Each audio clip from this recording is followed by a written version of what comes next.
ನಾಯಕರು ಒಕ್ಕಲಿಗ ಶ್ರೀ ಭೇಟಿಗೆ ಡಿಕೆ ಶಿವಕುಮಾರ್ ತೀವ್ರ ಆಕ್ಷೇಪ. ನಾನು ಯಾವತ್ತೂ ಮಠದ ಶ್ರೀಗಳ ಹೆಸರು ದುರುಪಯೋಗ ಪಡಿಸಿಕೊಂಡಿಲ್ಲ. ಎಚ್ಡಿಕೆ ಹೇಳಿದ್ಯಾಕೆ?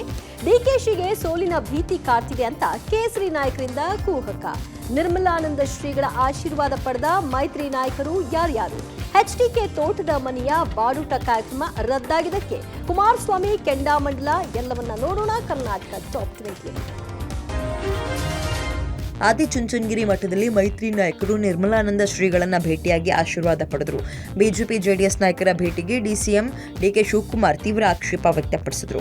ಒಕ್ಕಲಿಗರು ದಡ್ರಲ್ಲ, ಒಕ್ಕಲಿಗ ಸ್ವಾಮೀಜಿಯೂ ದಡ್ರಲ್ಲ, ಅವ್ರು ಬಂದ್ರೆ ಹಾರ ಹಾಕ್ತಾರೆ, ವಿಭೂತಿ ಇಡ್ತಾರೆ, ಕಳಿಸ್ತಾರೆ. ಮೈತ್ರಿ ನಾಯಕರಿಂದ ಒಕ್ಕಲಿಗ ಶ್ರೀ ಭೇಟಿಗೆ ಡಿಕೆಶಿ ವ್ಯಂಗ್ಯವಾಡಿದ್ದಾರೆ. ಒಕ್ಕಲಿಗರ ಸರ್ಕಾರ ಬಿಜೆಪಿಯವರೇ ಬಿಡಿಸಿದಲ್ವಾ, ಅದನ್ನ ಕೇಳೋ ಶಕ್ತಿ ಸ್ವಾಮೀಜಿಯವರಿಗೆ ಇದೆಯೋ ಇಲ್ವೋ ಗೊತ್ತಿಲ್ಲ.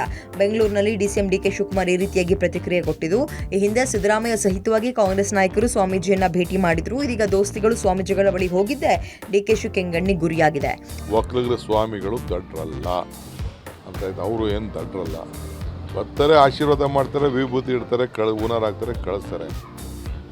ಸಮಾಜ ಇದ್ದಲ್ಲ, ಸಮಾಜ ಅವರು ನಮ್ಮ ಪರನೂ ಮಾಡೋದಿಲ್ಲ, ಅವ್ರ ಪರನೂ ಮಾಡೋದಿಲ್ಲ, ನನಗೆ ಗೊತ್ತಿದೆ ಅದು. ಈ ಕಾಂಟ್ ಡೂ ದಟ್. ಬಟ್ ಅದೇ ಬಿ ಜೆ ಪಿಯವ್ರು ಕೇಳಬೇಕಾಯ್ತಲ್ಲ, ಬಿ ಜೆ ಪಿ ಸ್ವಾಮಿಗಳು ಕೇಳಬೇಕಲ್ಲ, ನಮ್ಮ ಚೀಫ್ ಮಿನಿಸ್ಟರ್ ನೀವು ಇಳಿಸ್ಬಿಟ್ರಲ್ಲ ಅಂತ. ಬಹುಶಃ ಅದು ಕೇಳೋಷ್ಟು ಶಕ್ತಿ ಸ್ವಾಮಿಗಳು ಇದೆಯೋ ಅನ್ನೋ ನನಗೆ ಗೊತ್ತಿಲ್ಲ. ಆದಿಚುಂಚನಗಿರಿ ಮಠದಲ್ಲಿ ಮೈತ್ರಿ ನಾಯಕರು ನಿರ್ಮಲಾನಂದ ಶ್ರೀಗಳ ಭೇಟಿಗೆ ಡಿಸಿಎಂ ಡಿಕೆಶಿ ತೀವ್ರ ಆಕ್ಷೇಪ ವ್ಯಕ್ತಪಡಿಸಿದ್ದಾರೆ. ಡಿಕೆಶಿ ಆಕ್ಷೇಪಕ್ಕೆ ಕಿಡಿಕಾರಿರುವ ಎಚ್ಡಿಕೆ, ಬಿಜೆಪಿಯವರು ಯಾಕೆ ಸರ್ಕಾರ ಬೀಳಿಸ್ತಾರೆ? ನಾನು ಯಾವತ್ತೂ ಮಠದ ಶ್ರೀಗಳ ಹೆಸರು ದುರುಪಯೋಗ ಪಡ್ಕೊಂಡಿಲ್ಲ ಅಂತ ಅಂದ್ರು. ನಾನು ಡಿಕೆಶಿಯಿಂದ ಕಲಿಬೇಕಾಗಿಲ್ಲ. ಡಿಕೆಶಿಯವರ ಹೇಳಿಕೆಯನ್ನ ನಮ್ಮ ಸಮಾಜ ಪ್ರಶ್ನೆ ಮಾಡುತ್ತೆ. ಸರ್ಕಾರ ಬೀಳಿಸಿದನ್ನ ಸ್ವಾಮೀಜಿ ಯಾಕೆ ಪ್ರಶ್ನೆ ಮಾಡಬೇಕು? ಸ್ವಾಮೀಜಿ ಕೇಳಲಿ ಅಂತ ಮಹಾನ್ ನಾಯಕ ಹೇಳ್ತಾರಲ್ಲ, ಅವರ ಪಕ್ಷದ ಇನ್ನೊಬ್ಬ ನಾಯಕರ ಜೊತೆ ಸಂಘರ್ಷ ನಡೀತಾ ಇದೆಯಲ್ಲ, ಅದರ ಬಗ್ಗೆ ಮಾತಾಡ್ಲಿ. ಸಿದ್ದರಾಮಯ್ಯ ಜೊತೆ ಪಕ್ಕ ಕೂತ್ಕೊಂಡು ಮಾತಾಡ್ತಾರೆ. ಸಿದ್ಧಾಂಶದ ಅರಿತವರು ಯಾರು ಅಂತ ಅವರನ್ನೇ, ಅಂದ್ರೆ ಸಿದ್ದರಾಮಯ್ಯ ಅವರನ್ನೇ ಕೇಳಲಿ. ಸ್ವಾಮೀಜಿಯನ್ನ ಯಾಕೆ ಕೇಳಬೇಕು ಅಂತ ಡಿಕೆಶಿಗೆ ಪ್ರಶ್ನೆ ಕೇಳಿದ್ರು. ಸ್ವಾಮೀಜಿ ಅವ್ರನ್ನ ಕೇಳಲಿ ಅಂತ ಹೇಳಿ ನಮಗೆ ಪ್ರಶ್ನೆ ಮಾಡೋರಲ್ಲ ಮಾನ್ ನಾಯಕರು. ಅವ್ರ ಜೊತೆ ಯಾರು ಕಾಂಗ್ರೆಸ್ ಇನ್ನೊಬ್ರು ಪ್ರತಿನಿತ್ಯ ಸಂಘರ್ಷ ನಡೀತಲ್ಲ, ಯಾಕೆ ನಡೀತು ಸಂಘರ್ಷ? ಯಾರಿಗೋಸ್ಕರ ಸಂಘರ್ಷ ನಡೀತವತ್ತು? ಆ ಸತ್ಯ ಹೇಳ್ಬೇಕಲ್ಲ ಜನಕ್ಕೆ. ಸಿದ್ಧ ಔಷಧ ಹರಿದಿದ್ದು ಅವ್ರನ್ನ ಕೇಳಿದ್ರೆ ಹೇಳ್ತಾರಪ್ಪ. ಅವರಿಗೆ ಪಕ್ಕದಲ್ಲಿ ದಿನ ಏನು ಕಿವಿ ಒಬ್ರಿಗೊಬ್ರು ಕೊಟ್ಕೊಂಡು ಕೇಳ್ತಾ ಕೂತಿರ್ತೀರಿ, ಟಿವಿಲಿ ನೋಡಿದೆ. ಅವ್ರನ್ನೇ ಕೇಳಿದ್ರೆ ಉತ್ತರ ಕೊಡಲ್ವಾ?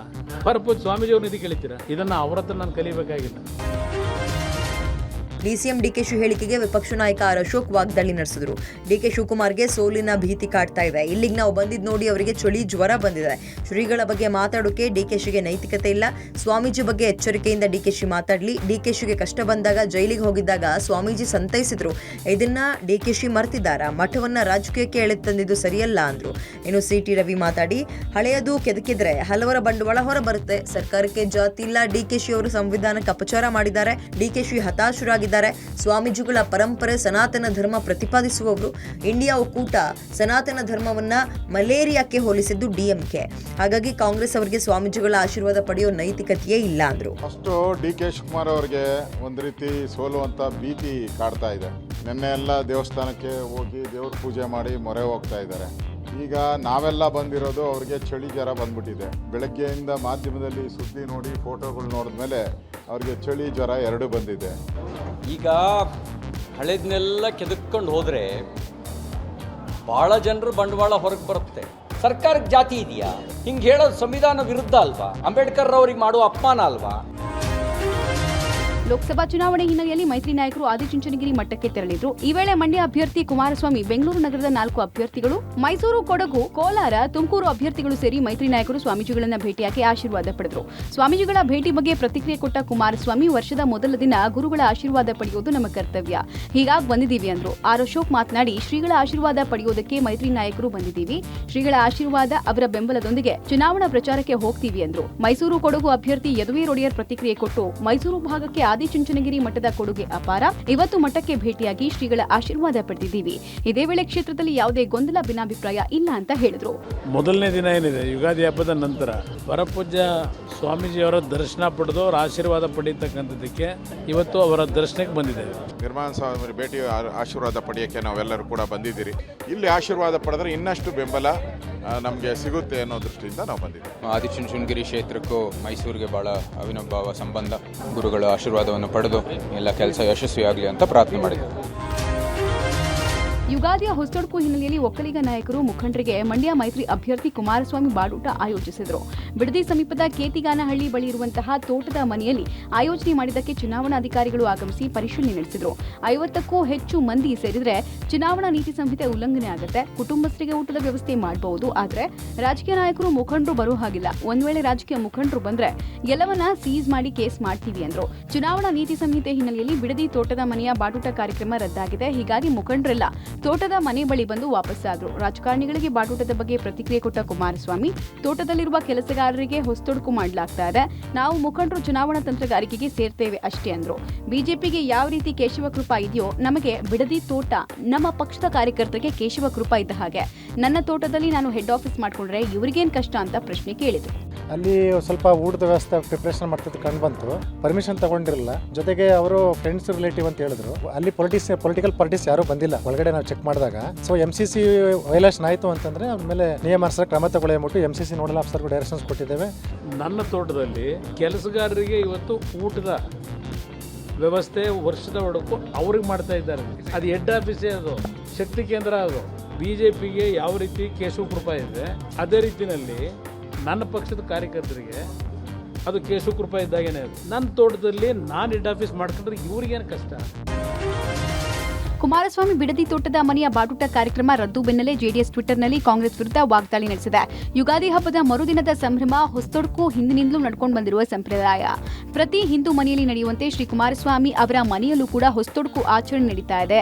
ಅದರಲ್ಲಿ ವಿಶೇಷತೆ ಏನೂ ಇಲ್ಲ. ಹೊಸತೊಡಕು ಊಟಕ್ಕೆ ಸಂಬಂಧಿಕರು, ಸ್ನೇಹಿತರು ಹಾಗೂ ರಾಜಕೀಯ ಸಹಪಾಠಿಗಳನ್ನು ಅವರು ಆಹ್ವಾನಿಸಿದ್ದಾರೆ. ಮಾಂಸದ ಅಡುಗೆ ಈ ದಿನದ ಸಾಮಾನ್ಯ ತಿನಿಸು. ಈ ಊಟಕ್ಕೂ ಕಾಂಗ್ರೆಸ್ ಕಲ್ಲು ಹಾಕಿ ವಿಕೃತಿ ಮೆರೆದಿದೆ ಅಂತ ಕಿಡಿಕಾರಿದ್ದಾರೆ.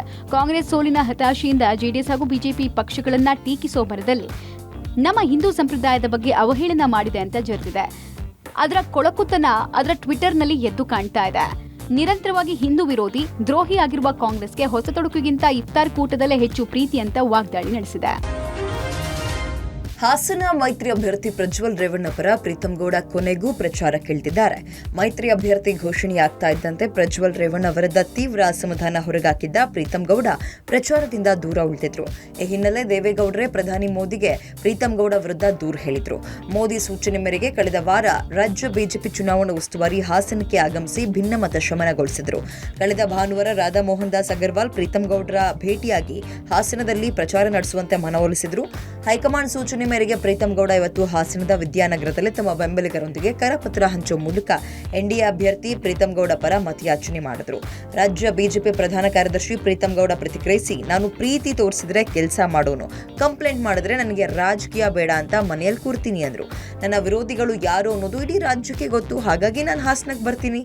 ತನ್ನ ಮಾತಿನುದ್ದಕ್ಕೂ ಕೂಡ ಅಪ್ಪಿತಪ್ಪಿಯೂ ಜೆಡಿಎಸ್ ನಾಯಕರು ಪಕ್ಷ, ಚಿಹ್ನೆ, ಅಭ್ಯರ್ಥಿ ಹೆಸರು ಹೇಳದೆ ಈ ರೀತಿ ಪ್ರೀತಂ ಗೌಡ ವಾಗ್ದಾಳಿ ನಡೆಸಿದ್ರು. ನಾನು ಪ್ರೀತಿ ತೋರಿಸಿದ್ರೆ ಕೆಲಸ ಮಾಡೋಂಥವನು, ಕಂಪ್ಲೇಂಟ್ ಹೇಳಿದ್ರೆ ರಾಜಕಾರಣನೇ ಬೇಡ, ನಾನು ಮನೇಲಿ ಕೂರೋಂಥವನು. ಇದು ಇಡೀ ನನ್ನ ಕ್ಷೇತ್ರದ ಜನಕ್ಕೆ ಗೊತ್ತು, ಜಿಲ್ಲೆ ಜನಕ್ಕೆ ಗೊತ್ತು, ರಾಜ್ಯದ ಜನಕ್ಕೆ ಗೊತ್ತು. ದಿನೇ ದಿನೇ ಚುನಾವಣಾ ಅಖಾಡ ರಂಗೇರಿದ್ದು. ಸಿಎಂ ತವರು ಜಿಲ್ಲೆಯಲ್ಲಿ ಪ್ರಧಾನಿ ನರೇಂದ್ರ ಮೋದಿ ರಣಕಹಳೆ ಮೊಳಗಿಸಲಿದ್ದಾರೆ.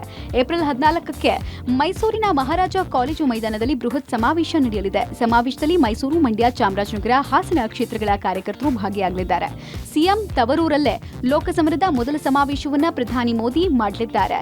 ಇತ್ತ ಮಂಗಳೂರಿನಲ್ಲಿ ಏಪ್ರಿಲ್ 14ಕ್ಕೆ ಆಯೋಜಿಸಿದ್ದ ಮೋದಿ ಸಮಾವೇಶವನ್ನ ರದ್ದು ಮಾಡಲಾಗಿದೆ. ಸಮಾವೇಶದ ಬದಲಾಗಿ ರೋಡ್ ಶೋ ಮಾಡೋದಕ್ಕೆ ನಿರ್ಧಾರ ಮಾಡಿರುವುದಾಗಿ ಪಬ್ಲಿಕ್ ಟಿವಿಗೆ ಬಿಜೆಪಿ ಮೂಲಗಳು ತಿಳಿಸಿದೆ.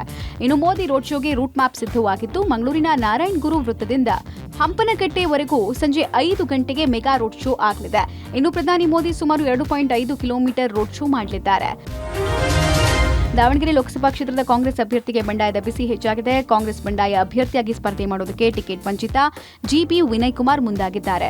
ಸ್ಪರ್ಧೆ ಬಗ್ಗೆ ಪ್ರತಿಕ್ರಿಯೆ ಕೊಟ್ಟಿರುವ ವಿನಯ್ ಕುಮಾರ್, ಎರಡು ಕುಟುಂಬ ರಾಜಕಾರಣದಲ್ಲಿ ಅಹಿಂದ ವರ್ಗ ಸೇರಿದಂತೆ ಹಲವರಿಗೆ ಅನ್ಯಾಯ ಆಗ್ತಾ ಇದೆ. ಅದರಲ್ಲೂ ಸಿಎಂ ಸಿದ್ದರಾಮಯ್ಯ, ಕಾಗಿನೆಲೆ ಶ್ರೀ ನಿರಂಜನಾನಂದಪುರಿ ಸ್ವಾಮೀಜಿ, ಎಸ್ಎಸ್ ಮಲ್ಲಿಕಾರ್ಜುನ್ ಸಂಧಾನ ಸಭೆ ಮಾಡಿದ್ರು. ಆದ್ರೆ ಆವತ್ತೇ ನನ್ನ ನಿರ್ಧಾರ ತಿಳಿಸಿದೆ. ಕಾಂಗ್ರೆಸ್ ಶಾಮನೂರು ಫ್ಯಾಮಿಲಿ ಕೈಯಲ್ಲಿದ್ರೆ, ಬಿಜೆಪಿ ಜಿಎಂ ಸಿದ್ದೇಶ್ವರ್ ಫ್ಯಾಮಿಲಿ ಕೈಯಲ್ಲಿದೆ. ಇದರಿಂದ ಉಳಿದವರು ಅವಕಾಶ ವಂಚಿತರಾಗ್ತಾ ಇದ್ದಾರೆ. ಸಚಿವ ಎಸ್ಎಸ್ ಮಲ್ಲಿಕಾರ್ಜುನ್ ಪತ್ನಿ ಪ್ರಭಾ ಮಲ್ಲಿಕಾರ್ಜುನ್ ಕಾಂಗ್ರೆಸ್ ಅಭ್ಯರ್ಥಿಯಾಗಿದ್ದು, ಅವರ ವಿರುದ್ಧ ನನ್ನ ಹೋರಾಟ ಅಲ್ಲ, ಇಡೀ ಕ್ಷೇತ್ರದ ಜನರ ಪರವಾಗಿ ನನ್ನ ಹೋರಾಟ. ಏಪ್ರಿಲ್ 12ನೇ ತಾರೀಕು ಮೊದಲ ನಾಮಪತ್ರ ಸಲ್ಲಿಕೆ ಮಾಡ್ತೀನಿ ಅಂತ ಹೇಳಿದ್ರು. ಪಕ್ಷೇತರ ನಿಲ್ಲೇಬೇಕು ಅಂತ ನಿರ್ಧಾರ ತಗೊಂಡಿದ್ದೇನೆ ಇವತ್ತು. 12ನೇ ತಾರೀಕು ಮೊದಲನೇ ನಾಮಿನೇಷನ್ ಹಾಕ್ತೀನಿ, ಆಮೇಲೆ 18ನೇ ತಾರೀಕು 2ನೇ ನಾಮಿನೇಷನ್. ನನಗೆ ಧೈರ್ಯ ಕೊಡ್ತಾ ಇರೋದು ಜನಗಳ ಬೆಂಬಲ, ಜನಗಳ ಪ್ರೀತಿ. ಇಲ್ಲಿ ದಾವಣಗೆರೆನಲ್ಲಿ ಏನಾಗಿದೆ ಅಂತಂದರೆ ಒಂದು ಅಹಿಂದ ವರ್ಗಕ್ಕೆ ಒಂದು ರೆಪ್ರೆಸೆಂಟೇಷನ್ ಇಲ್ದಂಗೆ ಆಗಿದೆ. ರಾಜ್ಯದಲ್ಲಿ ಸಿದ್ದರಾಮಯ್ಯ ಹವಾ ಇದೆ, ಆದರೆ ಮೋದಿ ಅವರ ಹವಾ ಇಲ್ಲ. ಮೋದಿ ಅವರ 10 ವರ್ಷದ ವೈಫಲ್ಯಗಳನ್ನ ಜನರಿಗೆ ಹೇಳಬೇಕು ಅಂತ ಪ್ರಧಾನಿ ಮೋದಿ ವಿರುದ್ಧ ಸಚಿವ ಸತೀಶ್ ಜಾರಕಿಹೊಳಿ ಕಿಡಿಕಾರಿದ್ದಾರೆ. ಬೆಳಗಾವಿಯ ಸಂಕೇಶ್ವರದಲ್ಲಿ ಆಯೋಜಿಸಿದಂತಹ ಬೃಹತ್ ಕಾಂಗ್ರೆಸ್ ಕಾರ್ಯಕರ್ತರ ಸಮಾವೇಶದಲ್ಲಿ ಪುತ್ರಿ ಪ್ರಿಯಾಂಕಾ ಪರ ಸಚಿವ ಸತೀಶ್ ಜಾರಕಿಹೊಳಿ ಅಬ್ಬರದ ಪ್ರಚಾರ ಮಾಡಿ ಮತಯಾಚನೆ ಮಾಡಿದ್ರು. ಈ ವೇಳೆ ಸಚಿವ ಸತೀಶ್ ಜಾರಕಿಹೊಳಿ ಮೋದಿ ಅವರ 10 ವರ್ಷದ ಭಾಷಣಗಳನ್ನ ಜನರಿಗೆ ತೋರಿಸಬೇಕು, ನದಿ ಜೋಡಣೆ, ಬುಲೆಟ್ ಟ್ರೈನ್ ಬರಲಿಲ್ಲ, 15 ಲಕ್ಷ ಬರಲಿಲ್ಲ, ರೈತರ ಆದಾಯ ಡಬಲ್ ಆಗ್ಲಿಲ್ಲ, ಬಿಜೆಪಿ ನೀಡಿದ ಯಾವುದೇ ಭರವಸೆ ಈಡೇರಿಸಿಲ್ಲ ಅಂತ ವಾಗ್ದಾಳಿಯನ್ನ ನಡೆಸಿದ್ರು. ಇನ್ನು ಪ್ರಿಯಾಂಕಾ ಅವರಿಗೆ ಆಶೀರ್ವಾದ ಮಾಡಿ ಹೆಚ್ಚಿನ ಮತಗಳ ಅಂತರದಿಂದ ಗೆಲ್ಲಿಸಬೇಕು, ಗ್ಯಾರಂಟಿ ಯೋಜನೆಗಳನ್ನ ಮನೆ ಮನೆಗೆ ಮುಟ್ಟಿಸಬೇಕು, ಎಲ್ಲಾ ಪಕ್ಷದ ಮಹಿಳೆಯರಿಗೆ ಗ್ಯಾರಂಟಿ ಯೋಜನೆಯನ್ನ ಒದಗಿಸಲಾಗಿದೆ, ಪಕ್ಷಾತೀತವಾಗಿ ಕಾಂಗ್ರೆಸ್ ಅಭ್ಯರ್ಥಿಗಳನ್ನ ಗೆಲ್ಲಿಸುವಂತೆ ಸತೀಶ್ ಮನವಿ ಮಾಡಿಕೊಂಡ್ರು. ಮಂಡ್ಯದಲ್ಲಿ ಎಚ್ ಡಿ ಕುಮಾರಸ್ವಾಮಿ ಪರ ಪ್ರಚಾರ ನಡೆಸೋದಕ್ಕೆ ಮೈತ್ರಿ ನಾಯಕರು ಸಜ್ಜಾಗಿದ್ದಾರೆ. ಮಂಡ್ಯದಲ್ಲಿ ಕುಮಾರಸ್ವಾಮಿ ಪರ ಪ್ರಚಾರಕ್ಕೆ ಸಂಸದೆ ಸುಮಲತಾ ಪರ ಬರ್ತಾರೆ ಅಂತ ಮಾಜಿ ಸಚಿವ ಸಿಎಸ್ ಪುಟ್ಟರಾಜು ತಿಳಿಸಿದ್ರು. ಇನ್ನು ಕಾಂಗ್ರೆಸ್ ಅಭ್ಯರ್ಥಿ ಸ್ಟಾರ್ ಚಂದ್ರು ಪರ ರಮ್ಯಾ ಪ್ರಚಾರಕ್ಕೆ ಬರ್ತಾರೆ. ನಾನು ರಮ್ಯಾ ಅವರನ್ನ ಸೋಲಿಸಿದ ನಂತರ ಮಂಡ್ಯ ಬಿಟ್ಟವರು ಇನ್ನೂ ಅಲ್ಲಿಗೆ ಬಂದಿಲ್ಲ. ರಮ್ಯಾ ಅವರ ಬಗ್ಗೆ ಮಂಡ್ಯದ ಜನತೆಗೆ ಗೊತ್ತಿದೆ ಅಂತ ತಿಳಿಸಿದ್ರು. ನಮ್ಮ ಪರವಾಗಿ ನಮ್ಮ ಇವಾಗಿನ ಲೋಕಸಭಾ ಸದಸ್ಯರಾದಂತ ಸುಮಲತಾ ಅಂಬರೀಶ್ ಮೇಡಮ್ ಅವರು 100ಕ್ಕೆ 100 ಭಾಗ ಚುನಾವಣಾ ಪ್ರಚಾರದಲ್ಲಿ ಬಾಯಿಗಳಾಗ್ತಾರೆ. ಇವತ್ತಿಗಾಗಲೇ ಒಂದು ರೀತಿ ಕೃತಕವಾಗಿ ಬರವನ್ನ ಮಾಡಿರ್ತಕ್ಕಂಥ ಕಾಂಗ್ರೆಸ್ಸಿಗರ ಮೇಲೆ ಮಂಡ್ಯ ಲೋಕಸಭಾ ಕ್ಷೇತ್ರದ ಜನತೆ ಅಟ್ಟಾಡಿಸುವಂತ ಒಂದು ಪರಿಸ್ಥಿತಿ ನಿರ್ಮಾಣ ಆಗ್ತಾ ಇದೆ. ಈಗ ನಾನು ಅವ್ರನ್ನ ಸೋಲಿಸಿದ ಮೇಲೆ ಅವತ್ತು ಮಂಡ್ಯ ಬಿಟ್ಟು ಹೋದಂತವ್ರು ಇವತ್ತು ಬರ್ತಾ ಇದ್ದಾರೆ. ನಮ್ಮ ರಮ್ಯಾ ಮೇಡಮ್ ಅವರಿಗೆ ವಸ್ತುಸ್ಥಿತಿ ಮಂಡ್ಯ ಜಿಲ್ಲೆ ಜನ ಏನು ಅಂತ ಅರ್ಥ ಆಗಿದೆ. ಬಂದರೂ ಅವರು ಕುಮಾರಣ್ಣ ಪರವಾಗಿ ಕ್ಯಾನ್ವಾಸ್ ಮಾಡಿ ಹೋಗುವಂತ ಸ್ಥಿತಿ ನಿರ್ಮಾಣ ಆಗುತ್ತೆ. ಹುಬ್ಳಿಯಲ್ಲಿ ಧಾರವಾಡ ಬಿಜೆಪಿ ಅಭ್ಯರ್ಥಿ ಪ್ರಹ್ಲಾದ್ ಜೋಶಿ ಪ್ರಚಾರ ಕಾರ್ಯದಲ್ಲಿ ತೊಡ್ಕೊಂಡಿದ್ದಾರೆ. ಈ ವೇಳೆ ಪ್ರತಿಕ್ರಿಯಿಸಿದ ಪ್ರಹ್ಲಾದ್ ಜೋಶಿ, ಧಾರವಾಡ ಜಿಲ್ಲೆಯಲ್ಲಿ ಸಾಕಷ್ಟು ಪ್ರಚಾರ ಮಾಡ್ತಾ ಇದ್ದೇವೆ, ಜನರ ಪ್ರತಿಕ್ರಿಯೆ ಅಭೂತಪೂರ್ವವಾಗಿದೆ, ಇದನ್ನು ನೋಡಿ ನನಗೆ ಸಂತೋಷ ಆಗಿದೆ. ಮತ್ತೊಮ್ಮೆ ಮೋದಿ ಪ್ರಧಾನಿ ಆಗಬೇಕು ಅನ್ನೋದು ಜನರ ಮನಸ್ಸಲ್ಲಿದೆ. ಕಾಂಗ್ರೆಸ್ ಪ್ರಾದೇಶಿಕ ಪಕ್ಷದಂತೆ ಒಂದು ಸಮುದಾಯ ಪಕ್ಷದಂತೆ ವರ್ತನೆ ಮಾಡ್ತಾ ಇದೆ. ಮೋದಿ ಅವರು ಹೇಳಿದಂತೆ ಕಾಂಗ್ರೆಸ್ ಪ್ರಣಾಳಿಕೆ ಮುಸ್ಲಿಂ ಲೀಗ್ ಅನ್ನೋ ಸತ್ಯ ಆಗಿದೆ. ಪ್ರಕಾಶ್ ರಾಜ್ ಹೇಳಿಕೆಗೂ ಪ್ರತಿಕ್ರಿಯಿಸಿದ ಜೋಶಿ, ಎಂಥವ್ರ ಬಗ್ಗೆ ಪ್ರತಿಕ್ರಿಯೆ ಕೊಟ್ರೆ ಅವ್ರು ದೊಡ್ಡವರಾಗ್ತಾರೆ. ಈ ಹಿಂದೆ ಅವ್ರು ಚುನಾವಣೆಗೆ ನಿಂತಿದ್ರು, ಆಗ ಪರಿಸ್ಥಿತಿ ಏನಾಯ್ತು ಅಂತ ಎಲ್ರಿಗೂ ಗೊತ್ತಿದೆ ಅಂದ್ರು. ಕಾಂಗ್ರೆಸ್ ಪಾರ್ಟಿ ಟೋಟಲಿ ಇವತ್ತೊಂದು ರೀಜನಲ್ ಪಾರ್ಟಿ ಅಥವಾ ಒಂದು ಕಮ್ಯುನಿಟಿಯ ಪಾರ್ಟಿ ಅನ್ನೋ ರೀತಿಯಲ್ಲಿ ವರ್ತಿಸ್ತಾ ಇದ್ದಾರೆ. ಹೀಗಾಗಿ ಪ್ರಧಾನಮಂತ್ರಿಗಳು ಏನು ಹೇಳಿದ್ದಾರೆ ಮುಸ್ಲಿಂ ಲೀಗ್ನ ಪ್ರಣಾಳಿಕೆ ಅಂತಿದೆ ಅಂತ ಹೇಳಿ ಅದು ಸತ್ಯವಾಗಿದೆ. ಪ್ರಕಾಶ್ ರಾಜ್ ಅವರು ಅವ್ರ ಬಗ್ಗೆ ಏನು ಹೇಳ್ತಾರೆ, ಅವ್ರದ್ದು ಏನಿದೆ ಅಂತ ಅವ್ರ ಬಗ್ಗೆ ನಾ ರಿಯಾಕ್ಷನ್ ಕೊಡಬೇಕು. ಹಿಂದೊಮ್ಮೆ ಚುನಾವಣೆ ನಿಂತಿದ್ರು, ಯಾವ ಸ್ಥಿತಿಯಾಗಿದೆ ಗೊತ್ತಿದೆ. ಇವ್ರಿಗೆಲ್ಲ ಏನು ರಿಯಾಕ್ಷನ್ ಕೊಡೋದು? ಇವ್ರು ರಿಯಾಕ್ಷನ್ ಕೊಟ್ಟರೆ ದೊಡ್ಡವರಾಗ್ತಾರೆ.